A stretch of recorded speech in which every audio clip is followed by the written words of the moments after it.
Hey y'all, I'm Sarah Wall in the Fox 10 newsroom. Thanks so much for joining us today as we go in depth. And today we're talking about this Arctic air mass that has moved in and settled in here across the Gulf Coast. And it's going to be here.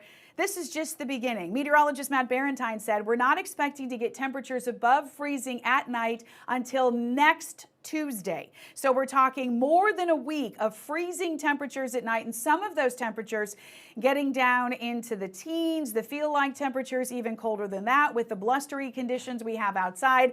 So we're going to kind of take a look at what's going on across the area and how this may impact you. One of the biggest impacts that we've noticed so far is that this is changing some schedules when it comes to schools. So the cold weather is leading to schedule changes for some local schools and several colleges. Faulkner University in Mobile and Coastal Alabama Community College opening at 11 o'clock today. Bishop State Community College will start at noon due to extremely cold conditions. Washington and Clark County schools will have virtual e-learning days due to frozen and hazardous dirt roads and downed trees. Also in Mississippi, George County and Greene County schools will be closed for today. Parents are advised, of course, to check social media, check with your schools, and we will, of course, let you know what's going on. If we have not listed your school system or your school, you are operating on a normal schedule as far as we have heard. No changes there. But again, it's going to be cold all week, so we will continue to give you updates on what's going on with school schedules. Now, if you are looking for someplace warm to go, there are quite a few options. The bitterly cold temperatures have emergency leaders making sure everyone has a warm place to stay. In Mobile County, the Waterfront Rescue Mission on North Washington Avenue is open to anyone. McKimmy Place is only open for women. The Salvation Army on Dauphin Street is men only. We also have the Theodore Church of God, which is opening as well as a shelter, and it is open for families, men, women, and pets. They are actually looking for donations of food and drink items. The Ronald K. Davis Safe House in Pritchard is open to men and families and women with children. We're told all of these shelters were open nightly at 5 o'clock until the temperatures warm up. And again, we are looking at freezing conditions, freezing temperatures taking us all the way through the week, y'all. The first day that we may get above freezing overnight, once again, is a week from tomorrow, next Tuesday. Anyone in Mobile County needing assistance can call 211 or go to the Waterfront Rescue Mission for more information. The Waterfront Rescue Mission is one of those coordinating places to go, so you can go to them as well if you're down there, or you can call 211. In Baldwin County, St. Paul's Episcopal Church has opened a warming shelter on North Pine Street in Foley. The shelter will remain open for approximately 1 week, again, throughout the current cold weather snap. And we talked to one of the volunteers who is helping out there. Well, we were asked to open up a warming center for the residents in the area who may not have a warm place to stay. For safety reasons too, it's going to be very cold at least the next couple of nights. And we have a warm, comfortable place for folks to stay. We have some nice cots and blankets and everything you need. And we just want everybody to be safe. And that is the goal, of course, with what we're doing here with all of these different warming centers. They tell us that hot meals will be served, and as you heard, they do have cots, but you're going to need to bring your own blankets, pillows, medication, and any personal items you may want to have with you. In Escambia County, there are some options for shelters as well. There are 2 warming shelters. The Waterfront Rescue Mission on West Herman Avenue in Pensacola is for men and women only. No children there. My Father's Vineyard on Pensacola Boulevard is for men and women only, but again, no children. It will accept guests beginning at 6 until 7:30 tonight. You have to leave, though, by 6:30 in the morning. They tell us that ECAT will provide free transportation. And just to note, it's still going to be very cold at 6:30 in the morning. So for folks going there, just keeping that in mind as well for making your plans. In Santa Rosa County, Florida, a cold weather shelter for the homeless and or heatless will be open again p.m. tonight. It's located at the Ferris Hill Baptist Church on Chaffin Street in Milton. Those who want to stay at the shelter must arrive between 6:30 and 8:30 at night.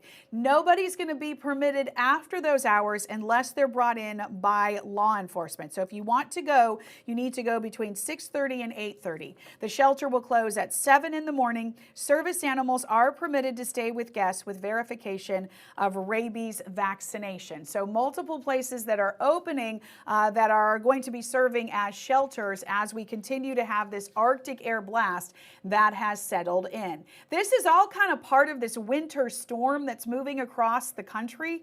It's pummeling certain parts of the country with snow and ice and sleet and everything, and it's kind of bringing some places to a standstill. Nearly 200 million people are under weather warnings from the southwest to the northeast. This is pretty much countrywide at this point. 5 states are reporting more than a foot of snow, and that number is expected to increase by the end of today.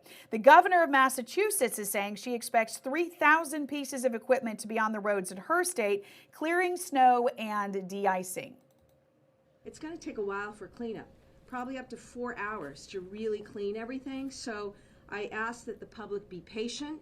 You're going to have people, guys, who've been working 24 hours, okay? Everybody's doing the best they can, as quickly as they can. Yeah, so this is just to kind of give you an idea of what's happening around the country. This is causing issues with travel. We're going to look at flights here in just a second, but it is causing a lot of problems. And again, we're not seeing any of this as part of this winter storm. What we're seeing is just the cold air that has moved in. But before the cold air moved in, we actually saw some severe weather as that line of storms moved through.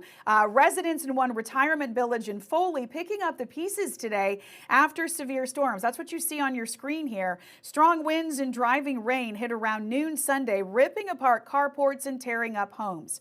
Terry Martins lived at the Foley Grove along County Road 65 with her husband and their 2 dogs for nearly 4 years. She says the storm built quickly, heavy rain and powerful wind, leaving little time to react or get to safety. Minutes later, though, she says it was over in terms of the storm moving through, but the damage wasn't. She says her home was okay, but one of her neighbors and a close friend was hit hard. Their carport was on top of their house. They lost a complete patio porch, and they couldn't get in the house anyway. They had to crawl in a window. Really scary, right? When you look at this video, you can see the power of the storm that rolled through. This was coming in front of the cold air that we now have. So we just saw all of that rain yesterday, no snow, nothing like that. And then all the windy conditions we've had across the area helped to dry things out. So nothing really freezing on our roadways. But Martin says there is an emergency meeting for residents today at the Grove to talk about the next steps. So with the freezing in many areas, we actually have been prepared for that to be happening as well. And we have a little video to show you too also what happened in Geneva. Take a look at this. Officials in Geneva say they think there was a tornado that came through and did a lot of damage in the central part of the city. And those are brick buildings that came down and walls came down and things like that. So that line of storms that rolled through had some pretty serious weather within it. And so we're happy that that has actually moved on out. But bringing in behind it, we have all of this cold air. And that has had some folks working, some crews working to make sure that our roadways are safe. The Alabama Department of Transportation had people out monitoring the road conditions overnight, early this morning. Some parts of the state are seeing some issues. In areas in the north and west and central part of Alabama, they did treat streets that were still wet with de-icing materials, but AlDOT says they're not really worried about any major issues because, again, all the wind that we are seeing today really drying things out. Until we are comfortable that the roads are dry and safe, we're going to have to continue patrolling and scouting for those areas and treating them when we find them.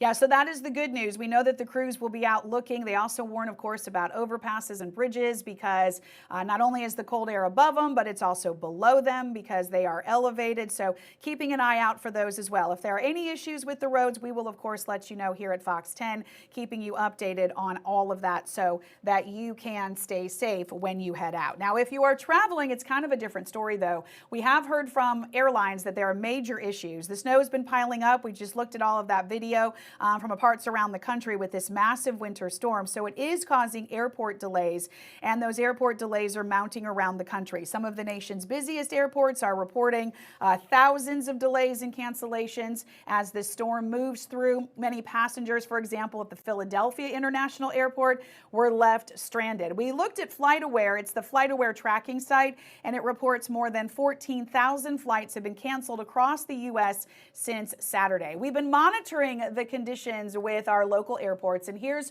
what's happening right now at Mobile Regional Airport. You can see we have canceled flights, Dallas, Charlotte, also Dallas. They were supposed to come into Mobile today. They are not coming in. Those flights have been canceled.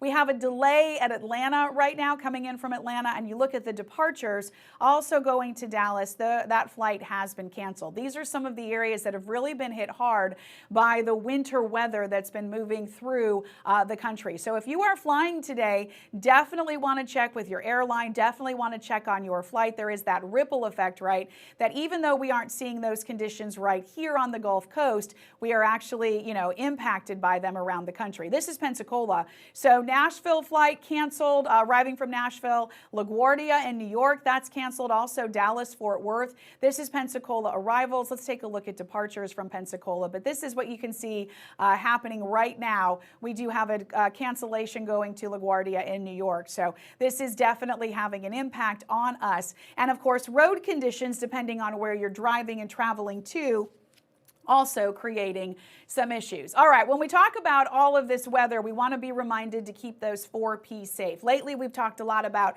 protecting people. We've talked a lot about pipes. We talked a lot about plants. Today, we're going to focus also a little bit more on protecting our pets, because when it's as cold as it is, the experts are reminding us that we want to make sure that our pets have someplace warm and safe to be. The frigid temperatures are continuing again, y'all, all the way through the week into early next week. So experts say it's important to keep everyone safe, including our furry family members. It's best to bring your pet indoors when you are dealing with these dangerously cold conditions, and it's super important to keep their paws dry and warm. We talked with one local vet, and here's what they said.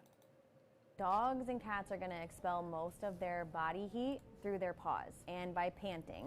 So keeping their paws covered is actually really important in the snow, especially really long-haired dogs.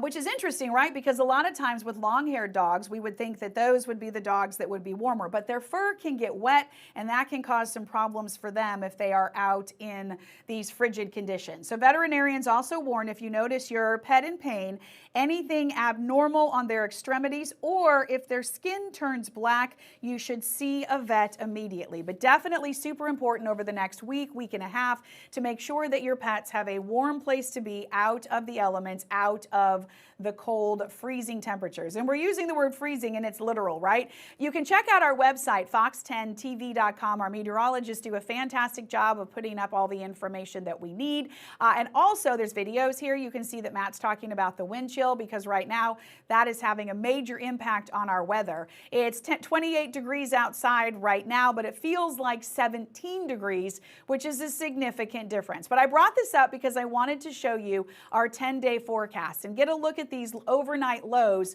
all the way through next week. So tonight 20, tomorrow night 27, 27 Wednesday, 31 Thursday, 23 Friday, 20 again on Saturday, then 29. By the time we get to Monday and Tuesday, we finally start to see temperatures overnight warm up. So this means we are going to be seeing freezing conditions as we work our way through the entire week. All right, so just a reminder, if you need someplace warm to go, there are shelters that that are opening across the Gulf Coast. In Mobile, you can see that there are a number of shelters that are opening. These shelters will be open at night for the next couple of days. There's some more, here are a couple of more options for you. Baldwin County has shelters opening, Escambia County has shelters opening, and Santa Rosa County has shelters opening as well. So definitely places that you can go, but keep in mind these shelters are for overnight, so if you are needing someplace warm to be during the day, a lot of these are closing. Okay, so we're going to continue to keep an eye on all of this for you. We are going to be freezing as we work our way through the next week. We'll continue to take a look if this is impacting any schools, any businesses, any schedules like that. We'll keep an eye on the roadways for you, and we'll continue to update on how things are shaping up travel-wise. If you are traveling today and flying, a good idea definitely to check in with your airline to make sure that everything is on time. Y'all be careful, do those 4 Ps, drip your pipes, protect your plants, all those special people, and take care of our pets, because with temperatures staying this cold for this long, it really does create a severe condition weather-wise that we just aren't used to here on the Gulf Coast. So y'all look out for each other, everybody stay safe and stay warm, and we'll continue to keep you updated.